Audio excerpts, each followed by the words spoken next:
Hey guys, it's Krahmon back again with another MTGA deck review. Uh, this one is my current Golgari deck that I'm messing around with, having a little bit of fun. Uh, Pretty simple, pretty basic, but it does quite well for just being a throw together. So, uh, Golgari is green and black in case you don't know about that anyway. So here we go. First one up, of course, Llanowar Elves. Classic for mana wrapping. This has been a staple of green decks for over a decade. So anyway, and next is Doomed Dissenter.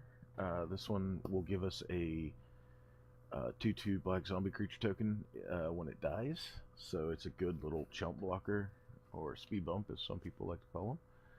Next, I have a Graveyard Marshal. I only have one, so that's why there's only one in here. I'd run probably 3 of this one otherwise. And this one is pay a black 2 generic and or colorless, I should say. We used to call it generic. Anyway, you pay that, exile a creature card from your graveyard, and create a tapped 2/2 black zombie creature token. Next is Macabre Waltz. Or Macabre. Oh, sorry. Anyway, this one is 1 black, 1 generic sorcery. You return up to 2 target creature cards from your graveyard to your hand, and then discard a card. This can be really good later game when you're needing some of your cards back. Next card on the list is Death Baron. This is 2 black, 1 colorless 2/2 zombie wizard, and skeletons you control and other zombies you control get 1/1 and have death touch. This is a really staple card for this deck because there are a lot of zombies, and also in the sideboard there's some additional skeletons as well that really help with that death touch. It makes them a pain in the ass to deal with, so it makes your opponent rethink their strategies a little bit, which I really love. Next in the lineup is Midnight Reaper. Now this one is a 3-cost 3/2 zombie knight, and whenever a non-creature token or a non-token creature that you control dies, it deals 1 damage to you and you draw a card. That's just for extra draw power, because yes, it hurts you, but black has never had a good solid draw without a give and take, so this is pretty decent for it. Would like to run 3 of these, I just don't have them yet. So next up is 3 murders. Destroy target creature. Nothing fancy, just like boom, get it done. Anyway. Next we have the Jadelight Ranger. I'm running 3 of them in here. This one just kind of fun for any green deck really. It can be a throw-in, or in this case it can actually be a nice little ability to feed other things, so we're enjoying using that one. Next is Steel Leaf Champion. Again, really potent little punk for 3 green, 5/4, and can't be blocked by creatures with power 2 or less. Comes up quite a bit actually, the power 2 or less. So next is 1 Wayward Swordtooth. I would really prefer to run 2 more of these. I just have not gotten them yet.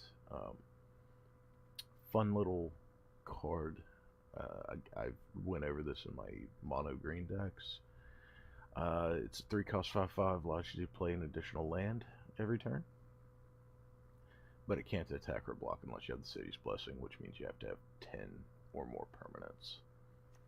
Next is the Infectious Horror, and this one is a 4-cost 2/2. Whenever it attacks, each opponent loses 2 life. Really nice little ability, and then when you mix it with the Death Baron, it becomes a 3/3 with Death Touch, and whenever it attacks, each opponent loses 2 life. So kind of fun combo there. Next I have a Vraska Golgari Queen. This Planeswalker's 4-cost, 4 loyalty, +2. You may sack another permanent. If you do, you gain a life and draw a card. Nice little way to keep your life going and also keep feeding your hand. And also you can remove 3 loyalty counters and destroy target non-land permanent with converted mana cost 3 mana cost 3 or less. So pretty useful there. And now if you get her to where you can use her big ability, you get, for -9, you get an emblem with whenever a creature you control deals combat damage to a player, that player loses the game. Now, this is going to be, if anybody knows this card and sees you play it, this is going to be your aggro grabber. Everybody's going to go for trying to get rid of her, so you cannot use that last ability because you only have to have 1 unprotected attack to win. Next is Rise from the Grave. Running 3 of those, so you can, it's for 5 costs. You put a target creature card from a graveyard onto the battlefield under your control. Creature is a black zombie in addition to its other colors and types. And now this also feeds into the Death Baron. Also gives them 1/1 in Death Touch. Really nice little thing. Torgaar, Famine, Incarnate. Running 1 of. This can be... I've noticed with this card it can be good or just kind of mediocre. It's kind of one of those that can be really amazing or can just be really trash. It just really depends. Now, as you this one costs 8, or it's an 8 cast, 7/6 legendary creature avatar. And as an additional cost to cast it, you may sack any number of creatures. The spell costs 2 colorless less to cast for each creature sacrificed this way. Now, that can be a really good thing. You can get it out super quick if you have some swarming, which can make it really good. And if you can get this out early game, it can definitely change some things. Because when it enters the battlefield, up to 1 target's life total becomes half their starting life total rounded down. Now, this can actually be a savior or a curse. It can be a curse to your opponent if they have high life, automatically go to 10 life starting out in a normal game. Or you can bring this, and if your life total is below 10, you can bring yourself back up. So it has some ability. It's not the perfect card. There are no such things. But it's a really good card for certain situations. Next we have Ghalta, Primal Hunger, just because this thing can be pretty freaking brutal. Now, should you happen to discard this, say with the Jadelight Ranger with the Explorer ability, you can then bring it back with Rise from the Grave, and then it'll be a zombie in addition, which will, if you have the Baron in play, will give it 1/1 in Death Touch, so it'll be a 13/13 Trample Death Touch, so pretty solid. And next we have the Hungering Hydra. Now this one is based off of just only, quite literally only casting out of your hand. You can return it if you want, but only if you have the Death Baron in play, because then it will still be a 1/1. But I mean, it's if you play it best. Okay, for lands, I'm running a Cabal Stronghold. You can tap for a colorless or pay 3 colorless and tap it and add a black for each swamp you control. So anything past 3 swamps, this will give you bonus. So really nice. And then 10 swamps, 10 forests, and 3 Golgari Guildgates.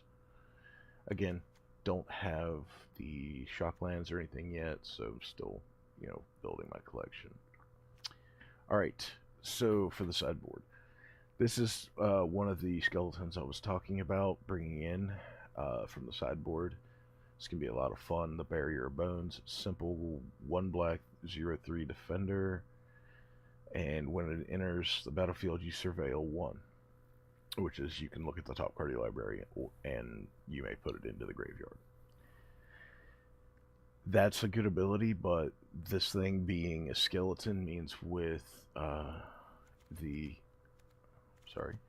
Death Baron, it'll get 1/1 in Death Touch, and having a 1/4 Death Touch wall really tends to stall people's plans, because if they attack, I don't care what it is. If it's got higher power or lower power, I will block, and their creature will die because of the Death Touch. Next up, we have Cast Down. It's just a black and generic instant. Destroy target non-legendary creature. Very sorry about that. This is just very good removal. This is main board material. I just don't have, in my current setup, I'm aiming a little heavier towards creatures, so I can keep stuff on the board. Next I have an additional Doomed Dissenter, and a Demon of Catastrophes. 4 cost, 6/6 is an additional cost to cast this spell. You have to sacrifice a creature, and it's a flying trample, so it can be really good. A 4th Infectious Horror, a Rhizome Lurcher, sorry, I think I messed that up, whatever. Anyway, this is a 4 cost 2/2, but it has the Undergrowth ability, where it enters the battlefield with a 1/1 counter on it for each creature card in your graveyard. Plus it's a zombie, so Death Baron also will boost this thing and give it Death Touch. So really kind of nice. So next is Open the Graves. This enchantment, if you find that you can't keep your creatures alive very long for whatever reason, you can splash this one in. It's a 5 cost enchantment. Whenever a non-token creature you control dies, create a 2/2 black zombie creature token. Just defeat it, and of course it also feeds the Death Baron. Next we have Carnage Tyrant. Now this one can be a little harder to get a hold of. So yeah, again, this is only sideboard. It can be really potent, so definitely a good swap in here and there. And this one's 6 cost, 7/6, can't be countered, and it's trample and hex proof, meaning can't be the target or spells or abilities of from your opponents. Sorry. And then I have a Molderhulk. Now this one is a 9 cost 6/6 fungus zombie. However, it does have Undergrowth, where it costs one colorless less to cast for each creature in your graveyard, and when it enters the battlefield, return target land card from your graveyard to the battlefield. So if you're doing a lot of sifting into the graveyard, this thing becomes really potent. However, I only have one right now, and this deck is not solely focused on that, so it's only in the sideboard for splashing effect. Anyway, guys, so that has been my review of this deck, and I hope you enjoyed it. I hope it gives you some ideas. And if you get any ideas on how I can improve any of these decks, please, by all means, leave me some comments down below. And as always, thanks for hanging out and watching the video, guys. And I will see you in the next one. Later.